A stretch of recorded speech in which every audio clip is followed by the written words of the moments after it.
বাবা বাজার থেকে তো আমি চাউল নিয়ে আসতে পারি নাই, এই তোর আমার লাউ পাক করছে, এই লাউ নিয়ে আসছি, তুই এইটুকুই আজকে খা। এটা মানে শোনার পরে তখন আমার চোখের পানি শস্য করে পড়তেছে যে ভাত কি জিনিস, খাওয়া কি জিনিস সেটা বুঝাইতে পারবো না। ওই দিনকার কোর্সটা আমার এখনো মনে পড়ে, ওই জায়গাটা গেলেও মনে পড়ে, ওই সাইড গেলেও আমার এখনো কাঁদায় যে এখন আমার চোখের পানি অলরেডি চলে আসছে। আচ্ছা রাকিব ভাই, আপনার কাছে আরেকটা বিষয় জানতে চাই। ছোটবেলায় আপনারা অনেক কষ্ট করছেন, যে কষ্টটা আমি আমার বাক্যের মাধ্যমে প্রকাশ করতে পারবো না। আমরা এই কষ্ট পাই নাই আলহামদুলিল্লাহ। তো ছোটবেলায় এমন কোন মুহূর্ত এবং অথবা ঘটনা ছিল যেটা এখনো মাঝে মধ্যে কাঁদায়? আপনি কি এই বিষয়ে যদি কিছু বলতেন আমাদের? ঘটনা বলতে গেলে তো অনেকগুলো হয়, বলবো যে জীবনে যতগুলা ঘটনা আছে এটা একটা সিনেমা বানানো যাবে। তো যাক এতগুলা বলতে দুই একটা মানে একটা বলি। তাহলে সেটা হলো খাওয়ার বিষয় বলি। খাওয়াটা হলো যে আমি খাবার নষ্ট করা পছন্দ করি না। ব্যক্তিগত সবাইকে আমি গেলেই, বাসায় গেলেই সবাইকে আমি খাবার নষ্ট করে খুব আমি যাইলেই সেটার উদাহরণ যেমন বলি, আমি ছোটবেলায় খুব কষ্টকর মানুষ হয়েছি, খুবই কষ্টকর মানুষ হয়েছি, যেটা এখনকার ছেলে পেলে, এখনকার জেনারেশন, আমার মেয়েও বিশ্বাস করবে না, কেউ বিশ্বাস করে না, এই বিষয়ে বিশ্বাস করে না। যেমন একটা ঘটনা হলো যে আমি কৃষিকাজ করতাম, কৃষিকাজ এখনো করি। সেটা হলো আমার আগে আব্বার সব কৃষিকাজ করতাম, বাইরে ছিল, তুমি তো তখন হয়নি, তোমার তো জন্ম হয়েছে কি হয়নি মনে হয় না আমার।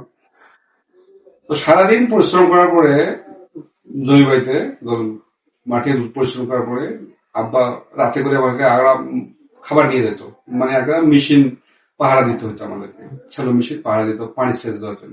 যে মেশিনটা ওটা চুরি হতো, এখন আগরিত হয় না, আগে খুব পাহারা দিতে হতো, ঘর থাকতো, ঘরে রাখতাম। তো দুপুরে খাই নেই মনে হয়, আব্বা সকালে খাবার দিয়ে গেছিল। আব্বা বাজারে গেছিল কৃষি পণ্য বিক্রি করতে, তো বলছে আমি বারবার খাবার নিয়ে আসবো।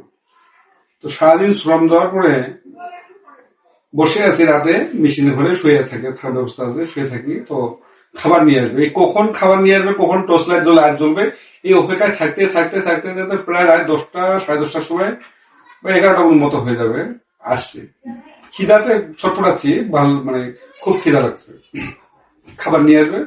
ও মেশিন ছাড়ে আসতে পারছে না বাসায়, আর দেখতেছে আসতে আসতে আসতে বললো, আবার বাবাকে ডাক দিলো, উঠলাম আবার, খাবার নিয়ে আসছে। তো খাবার নিয়ে আসার সময় দেখি বললো যে বাবা বাজার থেকে তো আমি চাউল নিয়ে আসতে পারি নাই, এই তোর আমার লাউ পাক করছে, এই লাউ নিয়ে আসছি, তুই এইটুকুই আজকে খা।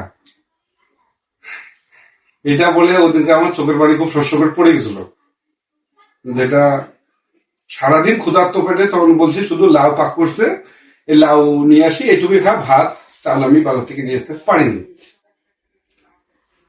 এটা মানে শোনার পরে তখন আমার চোখের পানি শস্য করে পড়তেছে যে ভাত কি জিনিস, খাওয়া কি জিনিস সেটা বুঝাইতে পারবো না।